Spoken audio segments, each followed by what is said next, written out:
This podcast is sponsored by eBay Canada. eBay Canada has been supporting Canadian small business retailers for 25 years. With their up and running program, you can access eBay's 180 plus million buyers in 190 countries around the world. With up and running, there are no listing fees on up to 200 listings per month, and you only pay fees when you sell. As part of the eBay community, you get real-time advice and inspiration and access to powerful selling tools and insights. Go to ebay.ca/up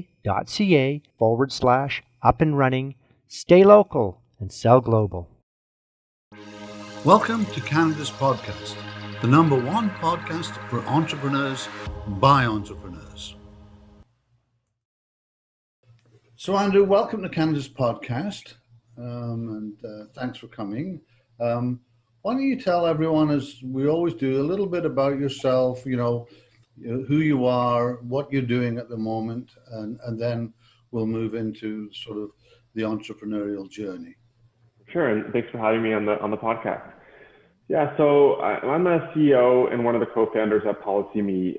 My background historically before starting the company was I was an actuary for a few years, and then I worked in management consulting, specifically in the insurance sector for about 7-8 years. So my experience is really in the insurance area, not in the distribution or the sales part of the business, which is where our company's focused, but more so on the product side, really understanding how the products are priced, how the insurance companies treat them from a risk perspective, and how they allocate their assets and resources towards those products. So really taking a more scientific approach to the issue. And at PolicyMe, what we're really doing here is we're working on how do we sell life insurance to individuals in an online model, but heavily focused on the advice and guidance aspect. So not just saying we're going to find someone, or we're going to take an existing customer who would typically buy from an advisor and just say, we're going to give you a better process with less touch points, less things to sign, less blood and urine tests, just an easier process. We're doing that, but we're also going far beyond and really focusing on helping people understand what they need, why they need it, if they even need it at all. So all that upfront education and guidance around what to be buying before jumping into that process. And then obviously once we're there, we can facilitate that online process through getting the customer from application all the way to policy issue. Okay. And this is a little bit of a revisit. We interviewed one of your co-founders, Laura, about 6 months ago. So, before we dive into it, I'm just interested because it's the first time we've been able to have not the first time, but it's interesting to have a reflection on, pre-COVID, post-COVID. You're predominantly an online business. What's that meant to you in terms of the last 4 months, basically? Yeah, so I think speaking a little more generically about how not just our specific industry, but how the economy has really shifted over the last 6 months. Well, I think what we've seen is in general a shrinkage of the economy, obviously, as there's less consumer spending in a lot of different areas. But we see that the online stores are kind of still growing, right? The overall pie is shrinking, but a lot of shifting away from brick and mortar towards digital, right? So you look at a company like Amazon, for example, retail has obviously decreased as a whole, but Amazon's revenues are through the roof, right? As they're taking on a lot of that share from typical brick and mortars. And I think there's some similarities to what we're seeing in life insurance, where in general, the industry has actually shrunk. There are less sales year over year over the last few months than there were in 2019, even though there's certainly an increase in demand for the product. More people are thinking about life insurance, more people are thinking about their mortality, but there has been an overall decrease in the sales. But we're seeing a big spike in our revenue and in our sales, largely because our model is built to work in a non-physical world, work in a virtual environment where there are no face-to-face meetings, nothing in person, everything set up process-wise to be able to be convenient on your own time and when you're ready to do things. And that's kind of carried forward into the pandemic as we've put more and more focus on emphasizing that business structure and allowing people to get through the process quickly. And we've seen an increase. And part of that, again, is due just to the demand going up and people thinking about their mortality. But a lot of it is just the general progression of being a startup, a lot of things kind of coming together. We finished our fundraising right before the pandemic hit. We hired a lot of people right before as well. So that general momentum has continued through, and we've seen a boost as well from the pandemic. Okay. And let's move back to your story. I just was curious about that reflection. You know, you sort of you studied as actuarial science. You went into insurance. That's a pretty secure route in terms of career. I mean, there's not too many of you anyway. So why go into a risk side of things? When you're pretty solidly, placed in a big financial sector, basically. Yeah, I mean, part of that is just my personality. I've always been more of a risk taker, but very calculated with my risk taking. I mean, I like to analyze everything I do. I like to weigh out the pros and cons, think through things as mathematically as possible, but also recognizing where there's opportunity and where I can kind of hit my potential. And I started off as an actuary, and that was probably as conservative as it gets for someone in math and looking in that area. And I did that for about 2 years. I wrote my exams. There's about 9 exams that you need to pass. It changes every so often, but back then there were about 9 exams I had to pass to become a fully certified actuary. And then I pretty much quit that job the day after I finished my last one. So finished everything and then never really used that designation. I jumped into management consulting, as I said, which still somewhat conservative from a, you're going to have a good salary, there's your good job security. It's not running a business, but it was a little more up pace, I would say, right? It was late nights, weekends, more challenging work in the sense that you don't know what's coming. Things are changing very quickly in a very fast-paced environment. And that was my kind of taking the next step of, okay, let's get out of my comfort zone a little bit. Let's do something that's going to push me a little further and help me kind of get to my potential where I thought I could be. And that was an incredible experience for me. Again, I was about 7-8 years at a company called Oliver Wyman. I was based in Toronto, but I was working primarily in the US. So I think I would average about 115 flights a year for about 7 years. So it was pretty hectic, mostly in New York, but pretty much all over the US I was traveling to.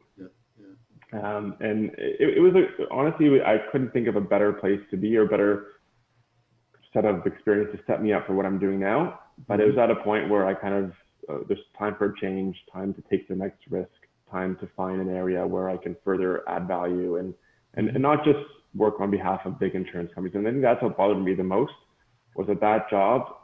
If I did a good job, it was big insurance companies making more money and being more efficient. And yes, that does flow through down to the customer in some cases, but there's no direct line to the customer. And I felt that my next kind of venture had to really be focused on, okay, there's a ton of gaps here in transparency, in education. Customers are buying products through advisors. The advisors are often, they don't have mathematical backgrounds. They're often not trained all that much on the specific product. It's extremely easy to get a distribution license to sell life insurance. They should be working on behalf of the customer in terms of providing the advice. They're paid by the insurance companies, fully incentivized one-to-one with how the insurance companies make money. The more they sell, the more they make, whether it fits the customer or not. I just found that there was a huge mismatch between what the customers knew and what they were buying and what they should be buying and how the industry was set up. And that's where I wanted to start the company and really focus on really taking my knowledge, taking my understanding of what goes on behind the scenes and bring that to the customer and bring that to distribution and think about, okay, where do we place that in the process so customers can make much more informed decisions on what they're buying and buy products that better suit their needs and their family structures. But why set up something yourself and not sort of do it within an organization? I mean, have you got it? Yeah. I mean, do you come from an entrepreneurial family, or is it just is this Andrew kind of thing? No, to be honest, my family is not entrepreneurial at all. It's a very conservative doctors, dentists, right? Take the safe route, right? For me, I mean, it was just, I really felt that there's no way I can have even close to as large of an impact doing this within an organization. even if you find the right company that's going to give you free reign and say, okay, this is your thing, go own it, go do what you want, it still takes way longer. There's still a lot more politics. There's still a lot of competing interests. And I'll tell you firsthand, one of our biggest value statements or biggest characteristics as a company is that we recommend to 26% of our users not to buy life insurance. And there's a whole lot of people who are recommending not to buy permanent life insurance, which is the really expensive version of the product. Mm-hmm. And that directly goes against what an insurance company would want to see from a sales and a revenue perspective. Mm-hmm. So to kind of we felt in order to be intellectually honest with ourselves and with our customers, we really needed to be completely independent from the industry and from an insurance company when we built up our advice algorithms and we thought about what we're recommending to customers. Okay, interesting. Let's sort of move to the, why here? Why, Southwest Ontario? We know it's a bit of an insurance hub for sure, but I mean, there are other hubs around North America that you've obviously been to them. Why here? Yeah, so I would first say it's not exclusively Southwest. When we're a Canadian company, we're operational in probably about 7-8 provinces now. We're increasing them. Mm-hmm. We should be in the rest by the end of the next couple months. So, we think about it as a Canadian company. We're again, there's no in-person, so we're able to serve the entire country. So it really came down to us as which country we want to start in. I'm Canadian. My co-founders are Canadian. I know a lot about the Canadian market, and I spent a lot of time here, and that's really where it began. We could do Canada, we could do US. Wasn't as familiar with other markets around the world, not having spent much time there or worked there. So it was really between Canada and the US. And frankly, we just saw more of a gap here. There's already some capabilities in the US in our space. Not so much focused on the advice and the guidance, but more on the digital aspects of the life insurance process. So we did see more of an opportunity here, but also this is where we were more passionate about helping Canadians, given that we are Canadian and given that this is where our home is and where we've grown up. So, I mean, what are you most excited about in your business at the moment? Yeah, I mean, the exciting part for me is really we've seen so much growth over the last 6 to 8 months, really since the beginning of 2020. And I mean, to be perfectly honest, the end of 2019, it was a struggle. We were going through a fundraise. We were severely understaffed. I was on the road a lot trying to raise money in San Fran and New York. And we saw things weren't going as well as we thought. We'd experienced a good mid to 2019, and we thought we were kind of on this uphill progression, and then things flatlined. So to really see all that hard work come through and return in early 2020 and the growth that we've seen, and just see the value that we're now adding, the reviews that were coming in, the money that we're saving for so many people. It's so exciting to see this actually work, right? And I think as a founder and an entrepreneur, I mean, you're always excited. You always have hope and believe in yourself and what you're doing. But there are so many unknowns. There's no instant gratification. There's no instant feedback. It's very difficult to tell if you're doing the right things, making the right micro decisions and macro decisions. And really to see that all come together and start to really pay off in terms of growth has been so excited. So for me, I mean, I'm just knowing that how good our team is and how well we've hired and how hard everyone's working, and seeing that like we've barely scratched the surface on what we're capable of. I'm very excited for what the next 6 months to a year for comes. This podcast is sponsored by eBay Canada. eBay Canada is powering Canadian small businesses. Go to ebay.ca/up and running to open your new global e-commerce business. And moving on to yourself a bit, I mean, what's the best thing about being an entrepreneur for Andrew, versus being an employee kind of thing? Yeah, for me, it's the autonomy, right? It's the ability to not have to answer to many people, right? And look, there are definitely negatives to that. I mean, there's some aspects where it's helpful to have people watching what you're doing, and you have to definitely be the right person to be able to handle that. But at the same time, we don't have to, if we don't have to answer to insurance companies, we don't have to answer to big corporations. If we feel that there's something that's right for us to do for our customers, we can go off and do it. And that's an incredible feeling to have. It allows us to move very quickly and allows us to really add value. And that was one of the things that bothered me a lot about working for a big corporation as I did before, is there's other aspects, right? You can't always do the thing that you think is right, whether it's the noble thing or, I mean, there's other competing interests, and it's fair. I mean, companies, that's how companies operate. And I know one day, or I'm hopeful one day we'll get to a size where we're very large, and I'm sure at that point, some of these things will come back in. But we've been very careful about who we've picked as our investors, how we've built our culture and our board and everything from that perspective to keep that autonomy and make sure that we're not, our top metric is not revenue. I mean, we're looking a lot at the value we're adding for our customers. And if that means selling products that don't maximize profits, then by me, that's what it is. And that's really been very important to how we built our company.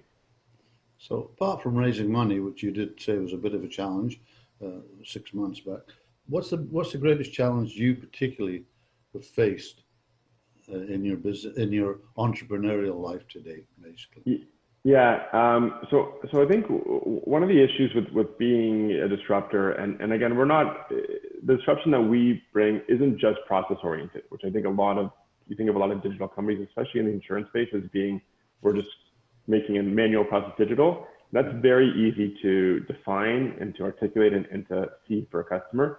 But we're also really focused on the value from the advice perspective, right? And again, educating the customer. And we go against status quos in so many different cases where we're recommending our core aspects of our recommendations are very different than the industry, and we get a pass. I mean, we see brokers disagree with us. It's very different, right? And I think that's one of the biggest challenges we face is how do we sell ourselves to our customers? How do we convince them that we're the ones to be trusted? We're the ones looking out for them. And I think it's been challenging. It's been really challenging to build that brand. I think we're getting there. We focused a lot on PR lately, and getting our word out, and really making sure customers realize how honest we are. But it's very different than what many people are used to in terms of what the advice is. And that's been a huge challenge for us, me as an entrepreneur, but also PolicyMe as a company, and really making sure that it's clear what our value proposition is and how we're actually benefiting through the better education and better guidance.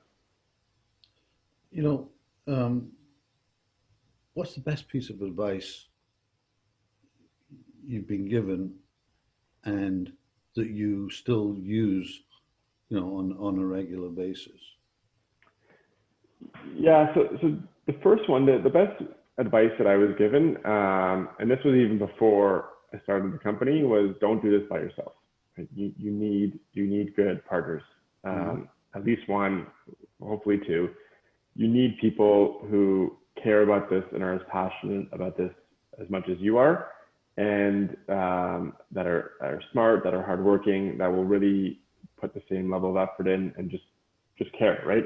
And I think I've seen other founders try to say, you know what, like it's my idea, I know everything about this. Why am I going to give up 50% or 66% of my company before we even start? And it's the wrong approach. And I'm so happy I was given that guidance before, because having Laura and having Jeff on the team, there's no way I could have done this without them. Like, zero chance. And I think that's so important to think about what you're building and who you're working with. Okay. So what advice would you have given yourself when you're about just graduating? Yeah, it's a long time if you ago. knew what you knew now, what advice would you give yourself? Yeah, I would say, start earlier, take the risks earlier. There's some level of getting the experience working for a big company, and I think that is important. And I don't think it's a good idea for entrepreneurs just to go right out of school and right into starting this. I think there's a lot to learn and a lot of professional maturity to gain before you do it. But I don't think I needed to wait that long. I worked for about 10 years before I did this, and I think I could have jumped in a little earlier, because you learn a lot, and there's so much, even knowing what I know now versus what I knew 2 years ago, just from going through this.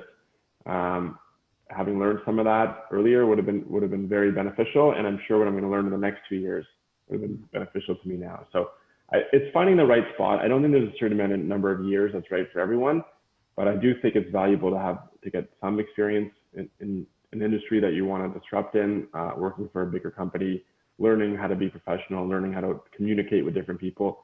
Even now, I talked a lot about how autonomous we are and how we kind of have our own business, but we're always looking to do new innovative things. And some of that relies upon companies with big balance sheets and insurance carriers. And I'm meeting with them. We're building some stuff with them and just understanding how to navigate how those companies make decisions, how to navigate the political aspects and the culture and talk to different people and who I need to get on board and who necessarily I don't need to. All those different areas that I learned so much about as a management consultant are really benefiting me in my role now. So there's always a balance, but I think it's important for people to get that experience, but not if you have an idea and once you feel like you've learned a lot, just jump right into it and try it out. So let's move to the sort of the quick rapid fire questions. If you weren't doing what you were doing now, what might you be doing instead? Yeah, I mean, I think I would have still been at my old company. I think I'm hoping I would have a partner by now, although that's both a blessing and a curse. Yeah. But yeah, I would have been traveling, although not the last 6 months, but would have been on 100 flights a year still. Yeah, I think it was kind of a moment where I made that decision to go. And if I hadn't made that decision, I would have been in the same place I was for sure. So what book are you currently reading or what books would you recommend to somebody that, those that made an impression on you? And again, that kind of, that you've carried around with you. Yeah. Honestly, one of the books that I love the most, Moneyball. I know that it's a bit of a cliche, but I just, the way that they took an industry that was just done, a job that was just done so qualitatively for years and years and years, and really broke it down to numbers and to math and took a sport that is emotions and the way people's behavior and just said, okay, we're going to ignore all that. It's all law of large numbers. There's volatility, there's variations. You're never going to be perfect with an individual decision, but at a whole, it's all going to average out.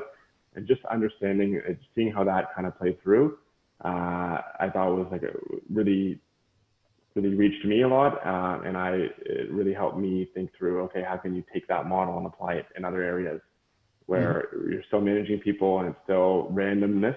And that's really what life insurance is, right? Even at the individual basis, you're predicting the mortality of an individual person. And it's obviously a binary event, right? The person either passes away and there's a payout, or the person doesn't and there isn't. And when you think about putting people on the scale, you're going to be wrong or you're going to be right. But the idea is if you can guess where they are on that scale, for a lot of people, on average, you're going to be right. And that's what I kind of saw in that book. And just taking that notion and applying it to an industry where you would never think it would make sense.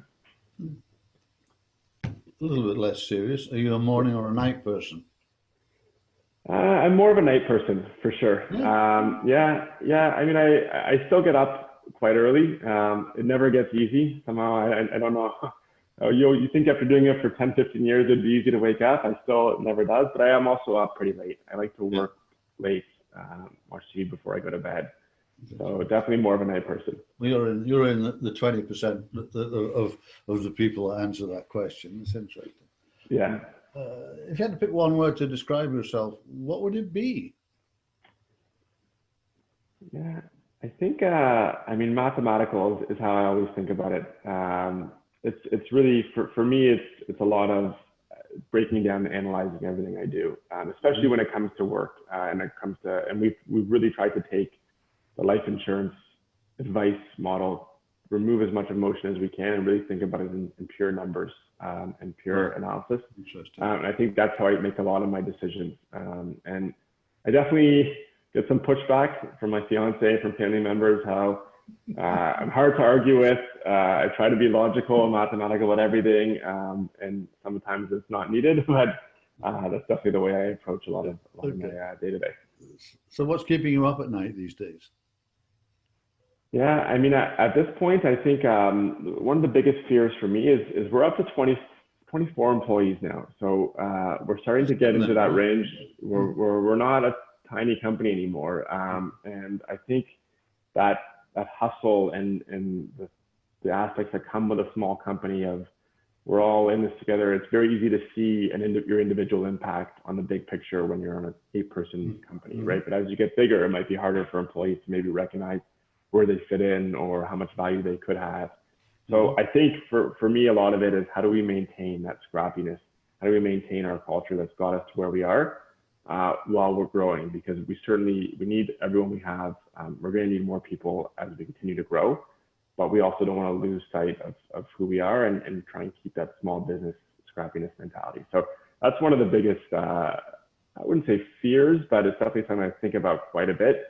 And it's interesting to try to transition. Yeah, we transition now from just being, even my role, thinking about, okay, I'm just helping the business grow and thinking about what's the best for the business, and now thinking a little bit more of, from an HR standpoint of what are my employees going through? How do I help them succeed?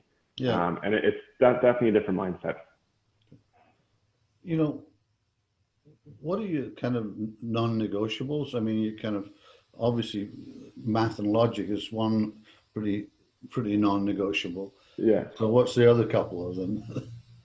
Yeah, I mean, I think a lot of it non-negotiable from my perspective and from the company's perspective has always been we're doing right by the customer, and it's been so. It would have been really easy for us to. I mean, the way we make our algorithms, the way we recommend products. There's customers who come in and are asking for expensive permanent whole life policies that where we'd make 10 times the commission, and it'd be so easy just even on an individual case just to say like, yeah, we can help you with that. Here it is, let's get through. And I think one of the big non-negotiables for us has always been do not focus on the individual payout from an individual case. That's not what we're building here.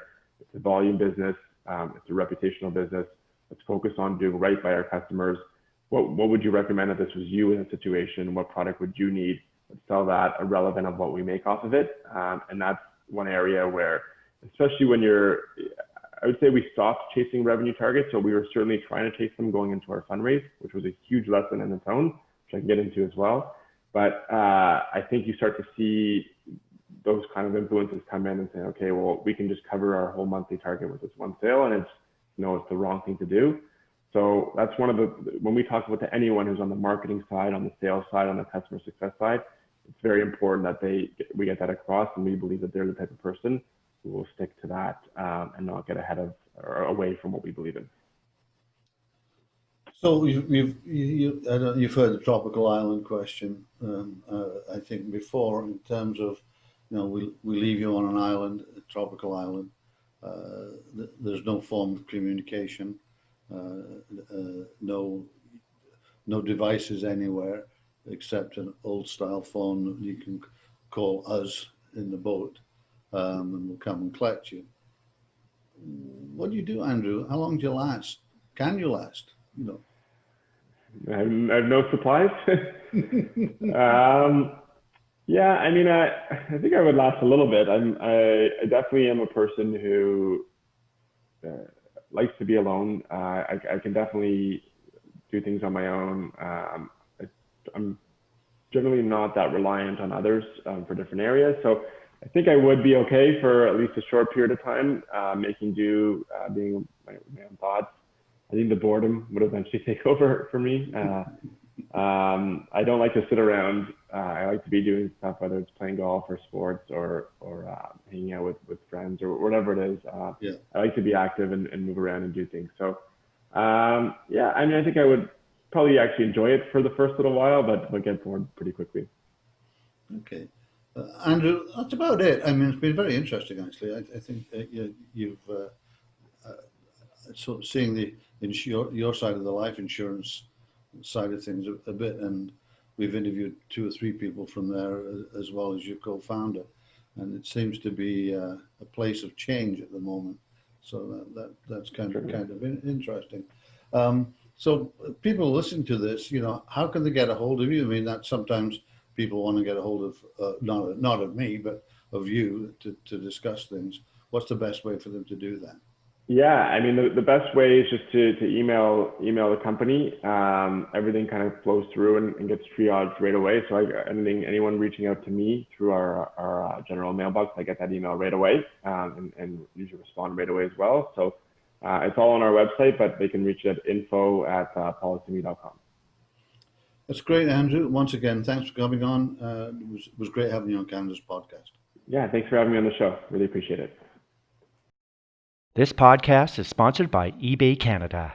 eBay Canada is here to help. They've been supporting Canadian small business retailers for 25 years, and their up and running program is getting Canadian businesses online today. Visit ebay.ca/up and running. Stay local and sell global with eBay.